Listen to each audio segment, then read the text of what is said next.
Barrister Masum, 2026 সাল কি বাংলাদেশের জন্য সংকট উত্তরণ এবং উন্নয়নের টেক অফ হবে, নাকি চলতি সংকটগুলো আরো জটিল আকার ধারণ করবে? কি মনে করেন আপনি? ধন্যবাদ আপনাকে।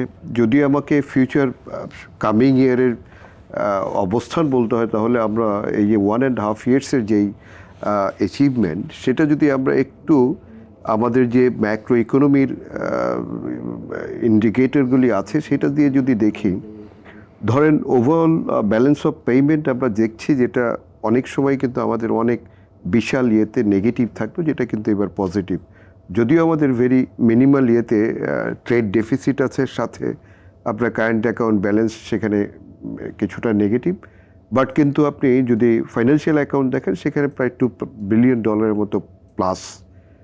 আমি যদি দেখি আমাদের অ্যাকচুয়ালি যে ফরেন ডাইরেক্ট ইনভেস্টমেন্ট, সেখানেও কিন্তু একটা আপনার স্থিতি অবস্থা। যেমন ধরেন আমাদের $1.7 বিলিয়ন যেটা দেখছি, সেখানে প্রায় আপনার ইকুইটি একেবারে very minimal 500 million around, but rest of this আর কি আপনার হচ্ছে আপনার reinvestment and inter company loan.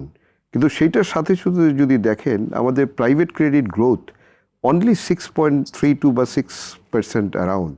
সেখানে কিন্তু আবার আপনার পাবলিক বরোয়িং যদি দেখেন সেখানে 24% on an average. But in general যে ইনভেস্টমেন্ট যেটা হওয়ার কথা, সেইটা কিন্তু পাবলিক বা প্রাইভেট ইনভেস্টমেন্টে সেখানে প্রায় 22%, যেটা স্ট্যাগনেন্ট অবস্থা। তাহলে ইনভেস্টমেন্টের জায়গায় যদি দেখি আমরা, সেটা কিন্তু আমাদের গ্রোথ 3.5 to 4% ধরা হচ্ছে। অ্যাট দি সেম টাইম আপনার এদিকটা যদি দেখেন হাই ইনফ্লেশন, যেটা 8% অ্যাবভ, কিন্তু সেটার সাথে সাথে কিন্তু আবার আনএমপ্লয়মেন্ট। তাহলে ইকোনমিস্টরা যেটা এই সময়টাকে বলছে সেটা হলো স্টেগ ইনফ্লেশন। তো স্টেগফ্লেশনের যেই সিচুয়েশন, সেটা কিন্তু রিসিশনের চাইতেও খারাপ অবস্থা, এবং সেইটা থেকে যদি আপনাকে উত্তোলন করতে হয়, তাহলে আমাদের ওয়ে আউটটা আমরা যেটা দেখছি যে সামনে যে রাজনীতি আপনার যে ইলেকশন, কিন্তু সেই ইলেকশনে প্রত্যেকটা দলেরই কিন্তু স্পেসিফিকলি আপনার এই ম্যানিফেস্টো থাকতে হবে কিভাবে রিকভার করবে। এবং সেই রিকভারির জায়গাটা যদি দেখি আমরা, আমাদের মানি মার্কেট এবং ক্যাপিটাল মার্কেট যা কাজ যেটা হয়েছে আমরা যেটা দেখছি সেটা হলো মানি মার্কেটে, এবং সেই মানি মার্কেটের কাজ যেটা ব্যাংকিং সেক্টরে আমরা যেটা দেখলাম যে এই ধরেন প্রায় কত যখন ডিসক্লোজ করা হচ্ছে 6.44 লাখ করোড় টাকা আপনার নন পারফর্মিং লোন বা স্ট্রেস টেস্টের, যেটা যদি রাইট অফ এবং আপনার যদি রিশিডিউল রিস্ট্রাকচার ধরে নেন, তাহলে কিন্তু সেটা 9.5 বিলিয়ন বা ইভেন অনেকে আপনাকে ইন্ডিকেট করছে যে প্রায় 11 লাখ করোড় টাকার মতো হবে। তাহলে সেই জায়গাটা থেকে যখন ব্যাংকিং সেক্টরে আপনি মার্জার আসছে, সেই মার্জারে দেখা যাচ্ছে যে গভর্নমেন্ট যে এই যে প্রায় আপনার কত এখন যেটা 20,000 কোটি টাকা, সেই 20,000 কোটি টাকাও কিন্তু গভর্নমেন্টকে আনতে হচ্ছে কোথায়? ব্যাংকিং সেক্টর থেকে। তার মানে হলো বরোয়িং করে। তাহলে বরোয়িং করে আমাদের যেই টার্গেট যেটা ছিল 1,04,000 কোটি টাকা, সেটা কিন্তু এক্সটেন্ড করে এখন 1,17,000 কোটি টাকা।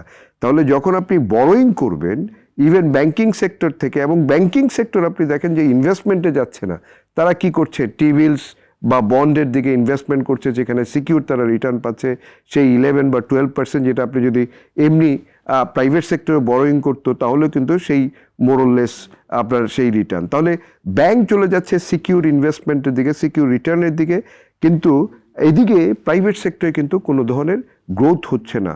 যদি এই ধরনের সিচুয়েশন হয় তাহলে কিন্তু একটা স্ট্যাগনেন্ট অবস্থা।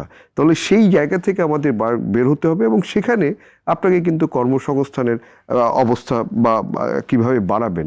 কিন্তু সেইটার সাথে সাথে যদি আপনি দেখেন আমাদের এনবিআর এর যেই আমরা দেখলাম যে রিফর্ম হয়েছে, কিন্তু রিফর্ম হয়ে আমরা কিন্তু কোনো বেনিফিট সেইভাবে দেখছি না। ধরেন ওদের এই যে 5 মান্থসের যে টার্গেট ছিল প্রায় 1.73 লাখ করোড় টাকা, সেখানে তাদের প্রায় 24,000 কোটি টাকা ঘাটতি। তার মানে হলো কি, যেখান থেকে সাপোর্ট আপনার এই যে ট্যাক্স জিডিপি রেশিও এত কম হওয়াতে 7%, মানে এই যে যেই সাপোর্টটা এই দিক থেকে আসার কথা সেইটা না হয়ে সেটা যেয়ে পড়ছে কিন্তু ব্যাংকিং সেক্টর উপরে।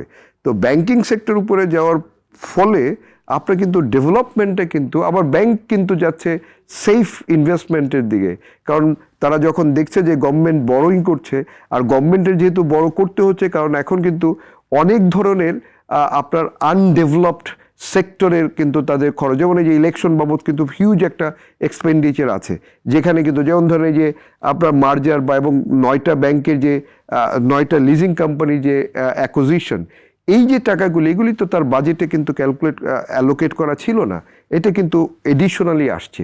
এবং আপনি এটা সবচেয়ে বেশি দেখতে পারবেন যদি এডিপির আপনি যদি এই 5 মান্থসের যদি এটা দেখেন, একেবারে লোয়েস্ট যেটা হলো অনলি 11%।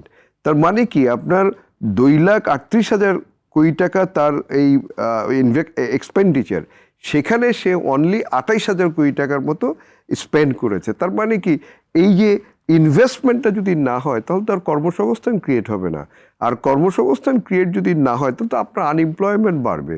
এবং যেই আমাদের যেটা সবচেয়ে ভয় বা আমরা যেটা ফেস করছি সেটা হলো ইনফ্লেশন। তো যত বেশি ইনফ্লেশন হবে, কারণ ইনফ্লেশনটাকে তো আপনার নিচে নামিয়ে আনতে হবে, 5%-এর নিচে আনতে হবে, আদারওয়াইজ তো জি। পলিসি রেট যদি আপনার 10% রয়ে যায় তাহলে তো কখনোই Right.